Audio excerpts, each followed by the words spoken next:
Good morning. The next topic is the propagation constant of a transmission line.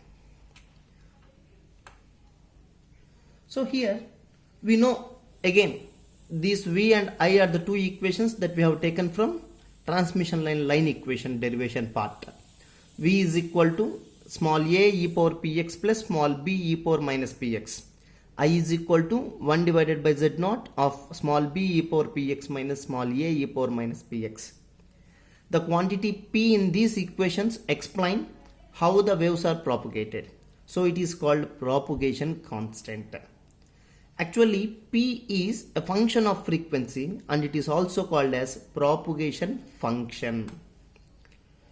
The propagation constant per unit length of a uniform line may be defined as, now we are defining the propagation constant, as the natural logarithm of the steady state vector ratio of the current or voltage at any point to that at a point unit distance further from source when the line is infinitely long. This is the definition of a propagation constant in terms of transmission lines. Let's see that one. So propagation constant capital P is equal to the natural logarithm. What he said, it is defined as natural logarithm of the steady state vector ratio of current or voltage at any point. So at one point we have taken the ratio of current at one point. Let us say log base E I1 divided by I2. The ratio of these two currents will give you the propagation constant, that in terms of currents. Similarly, we can write it in terms of voltage. So P is equal to log E V1 divided by V2. The current Ix, let us say at a point X we have taken. The current Ix at any point from a distance of x from the sending end is Ix is equal to instantaneous current at the sending end is ISI e power minus Px. Therefore, e power Px is equal to ISI divided by Ix.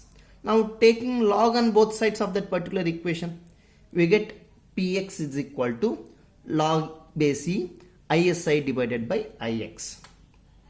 So that can be represented in the form of a diagram and for easy analysis. So at the sending end we are having VSI and this is ISI. 2 points we have taken. This is I1 point and this is I2 point. That means currents at 2 points. Similarly, the voltage drop across that points is V1, V2. So a unit distance we have taken. For that, if ISI and Ix are unit distance apart, how we are considering? We are considering that at sending end current and Ix are at a distance of Ix, x distance, let x is equal to 1 unit. So log E ISI divided by Ix is propagation constant per unit definition. As per the definition, yes, the ratio of any point currents or voltages. Similarly, propagation constant P, we know that log base E ISI divided by Ix, and that is equal to propagation constant. But we know as per definition propagation constant is the product of the square root product of z and y. Therefore r plus j omega l into g plus j omega c. So propagation constant has no units. In lossless line, P is purely imaginary and is directly proportional to frequency. What is P? P is propagation constant. Now at receiver end of a uniform transmission line, Is by IR is equal to e power PL. Receiver end with reference to sending end. So Is divided by IR is equal to e power PL. For a uniform transmission line terminated in Z0. So if it is terminated with characteristic impedance Z0 at the time, sending end voltage Vs is equal to Is into Z0. Similarly, Vr is equal to IR into Z0. Therefore, e power P is equal to Is by IR. So this Is by IR can also be represented in terms of Vs.